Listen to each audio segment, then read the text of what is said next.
Guys তোমরা এদিক সেদিক না তাকিয়ে যদি আমাদের র্যাঙ্ক পজিশনের দিকে লক্ষ্য করো তাহলে আমরা আছি হিরোইক 4 স্টারে, যেটা খুবই বাজে কথা। আর আমাদের সাথে রয়েছে আমবাবা, যে কিনা আছে মাস্টার 2 স্টারে। ও মাই গড। আর এই লবিকে বটলা লবি বলবো না হার্ড লবি বলবো না প্রো লবি বলবো কিছু বুঝতেছি না। তো এই লবিতে আমি করব স্নাইপিং, আর স্নাইপার ক্যারেক্টার লাগিয়ে নিলাম। তো বেশি পটর পটর না করে আগে ম্যাচের কিছু হাইলাইট তোমাদেরকে শেয়ার করি।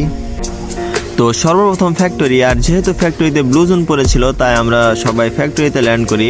ফ্যাক্টরি ল্যান্ড করে দেখি সামনে প্লেয়ার, ফার্স্ট শট দিলাম, সেকেন্ড শট দিলাম, থার্ড শট লাগলো না, এরপরে দেখি নক, এরপরে আর একটা শট, এই কিলটা মারতে পারলাম না, সামনে একটা নক, এই কি একটা শট দিলাম আর ফায়ার বের হচ্ছে না। ও মাই গড। এরপরে আরেকটা সামনে একটা শট দিলাম, আর একটা শট দিলাম নক, এরপরে আমি মরে গেলাম।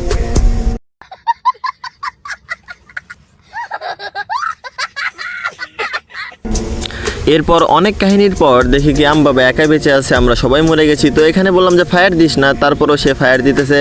তো ফায়ার দেওয়ার পরে এখন কি সে বাঁচতে পারবে? এনিমি তো ধরবে সবগুলা মিলা ওরে, দেখি সে বাঁচতে পারে কিনা।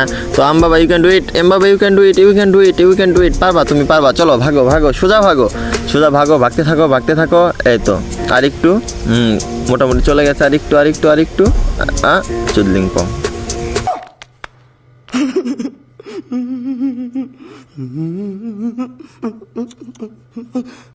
এর পরবর্তীতে আর একটা ম্যাচ আমরা ল্যান্ড করি সান্তোসা, কারণ এখানে ব্লুজন ছিল আর আমার সামনে একটা এনিমি, আমি পেয়ে গেছি M8 সিঙ্গেল শট দিলাম, লাগলো না। এরপর আর একটা শট আমি দিব, লেগেছে। এবার লাস্ট শট, ভাই আমবাবার সামনে অল মেরে দিছে, কিলচুরি। ভাই আর নাম আমবাবা না ভাই, আর নাম কিলচুর বাবা দেওয়া উচিত ছিল। कैसे कैसे लोग रहते हैं यार यहाँ पर। साला तुमको पागल कुत्ते का गाड़ी उठा के ले जाएगा बता रहे हैं हम। এরপর রিভাইভ পেয়ে আমি ল্যান্ড করি পিকে, আর পিকে ল্যান্ড করার পরে সামনে প্লেয়ার ছিল, তো এখানে একজন রিভাইভ দিতে আসছে, তো আমি তাকে মারতেই যাব, কারণ আমি ক্যারেক্টার অন করে দিলাম, তাকে মারতে যায় দেখি 4টা প্লেয়ার, ভাই 4টা প্লেয়ারের ভিতর ঢুকে গেছি আমি। तू समझा? हाँ नहीं तू समझा नहीं। তো গাইস এতক্ষণ তোমাদের কাছে ভিডিওর কিছু হাইলাইট শেয়ার করলাম, বাকিটা ফুল ভিডিও দেখো তাহলে আরো অনেক অনেক বেশি মজা পাবা। তো ছোটখাটো একটা ইন্ট্রো দিয়ে আজকের ভিডিও শুরু করা যাক।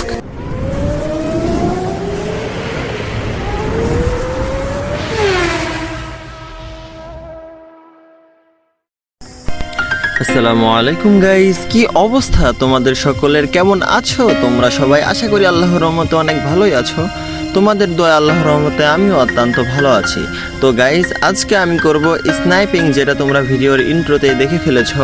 তো আমি স্নাইপারের জন্য ল্যান্ড করি ব্লু জোনে, মানে ফ্যাক্টরিতে, আর আমি পেয়ে যাই ম্যাক্স 7, এবং আমি সামনে থেকে কিছু লুট করে নিব। আর এখানে একটা M8 রয়েছে, তো আর আমি M8 আর ম্যাক্স 7 নিয়ে ফ্যাক্টরির ভিতরে চলে যাই। আর ভিতরে যেয়ে দেখি আমার টিমমেট ফাইট করতেছে, তো আমি এখান থেকে কিছু ম্যাক্স 7 এমন নিয়ে সামনের দিকে রাশ করে দিই। আর এখানে আরেকটা M8 দেখি, কিন্তু M8 দেখে নেওয়ার আর সময় পাইনি প্লেয়ার, তো আমি এটাকে রাশ করে দিব। তো আমি তাকে ম্যাক্স 7 জায়গা দিয়ে লক করে দিই এবং কিলটা ফিনিশ করি। আমি হালকা পাতলা কিছু লুট করে সামনের দিকে চলে যাই, আর সামনে যাই দেখি 500 টোকেন। তো আমি এখান থেকে 500 টোকেনটা উঠাই সামনের দিকে যাই।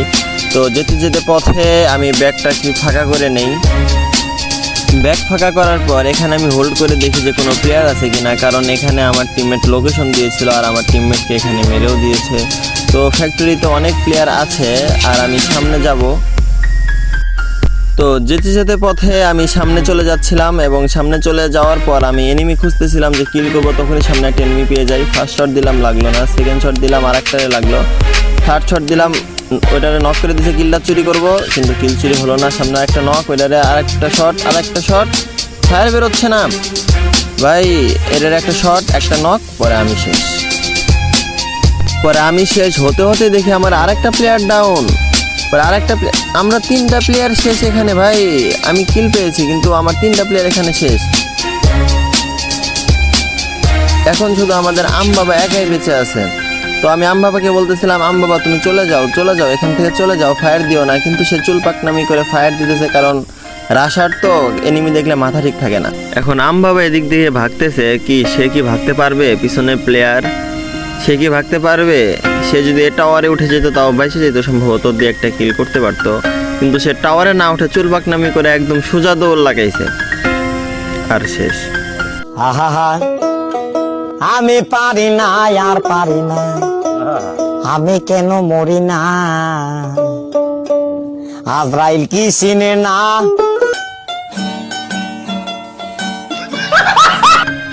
তো গাইজ অনেক একটা ছোটখাটো একটা মাইনাস খাওয়ার পর এর পরবর্তীতে আমরা আরেকটা ম্যাচ ল্যান্ড করি সেন্তোসা, কারণ সেন্তোসাতে ব্লু জোন ছিল আর আমি যেহেতু স্নাইপিং করবো সেহেতু আমার সেন্তোসা নামা খুব জরুরি। তো আমি সেন্তোসাতে ল্যান্ড করে আমি একটা লং গান খুঁজছিলাম, এখানে আমি M14 পেয়ে যাই, M14 উঠিয়ে নিই, পরে এই ঘরে দেখি উৎপেকার, তাই আমি M14 ফেলে দিয়ে আমি উৎপেকার উঠিয়ে নিয়ে সামনের দিকে যাচ্ছি, কারণ সামনে এনিমির লোকেশন পেয়েছি ফায়ারের আর আমার টিমমেটও সামনে রয়েছে, তাই আমি সামনের দিকে রাশ করে দেই। এই ঘরে সুপার মেডকিট আর ও মাই গড M2 পেয়ে গেছি। তো আর একটা M2 লাগতেছে আমার, তো আমি এখানে M2টা উঠিয়ে নিলাম আর 2 নলা উঠিয়ে নিলাম। উঠিয়ে নেওয়ার পর আমি সামনের দিকে যাচ্ছি, কারণ সামনে প্লেয়ারের লোকেশন পাচ্ছি আমি, 2টা প্লেয়ার আছে। তো এই সামনের ঘরেই সম্ভবত প্লেয়ার, আমি এখানে চলে গেলাম, ঢুকে যে দেখি অল মারা, সামনে একটা বেড়া একটা বেডি এটা। তো আমি এখানে ফিনিশ করে দিলাম, ফিনিশ করে দেওয়ার পরে সেই কিল ফিনিশ করার পর আমি সামনে দেখি আর একটা প্লেয়ার, তো আমি তাকে M2 দিয়ে স্কোপ করলাম, এক শট দিলাম, লাগলো না, পরে রিলোড নিলাম, আর একটা শট দিলাম, একটা শট লেগেছে, লেগার পর আর একটা শট দিব, তখনই বাবা সামনে অল মেরে দিছে, অল মেরে দিয়ে আমার এক শটের সুন্দর একটা চকচকা কিল চুরি করে নিল। পরে আর কি আমি এই দিক দিয়ে ঘুরতেছিলাম, তো একটা এনিমি আমাকে মারলো আর ওই ঘরে সেই মেয়েটা ল্যান্ড করছে, আর আমি এখানে M2 দিয়ে স্কোপ করলাম কিন্তু তাকে পেলাম না, আর না পেয়ে আমি সামনের দিকে চলে গেলাম। যে মেয়েটাকে প্রথমে মেরেছিলাম সেই মেয়েটাকে আবার মারার জন্য, তারপরে দেখি নিচে সে নাই, তাই আমি তাকে দোতলায় খুঁজতে চলে গেলাম, আর দোতলায় খুঁজতে গিয়ে দেখি সে এই ঘরে নাই, সে এই ঘরে আমার জন্য দাঁড়ায় আছে আর অন শটার দিয়ে মেরে দিছে ভাই।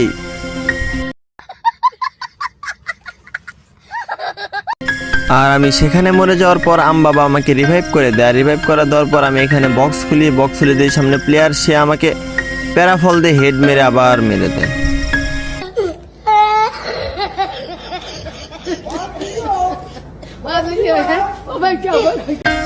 ফাইনালি অনেকক্ষণ যাওয়ার পর আমি রিভাইভটা পেয়ে আমি ল্যান্ড করি পিকে, আর পিকে সামনে আমি ফায়ারের শব্দ শুনি এবং ফায়ারের লোকেশনও পাই, তাই আমি সামনের দিকে রাশ করে দেই। আর রাশ করে দেওয়ার জন্য আমি যেই যাচ্ছিলাম বেন্ডিং মেশিনের কাছে, তখনই দেখি সামনে একটা প্লেয়ার রিভাইভ দিচ্ছে, তো আমি তাকে মারতে যাব, তখনই দেখি আমাকে ডাউন করে দেয়, আর এখানে দেখি টানাতি 4টা প্লেয়ার।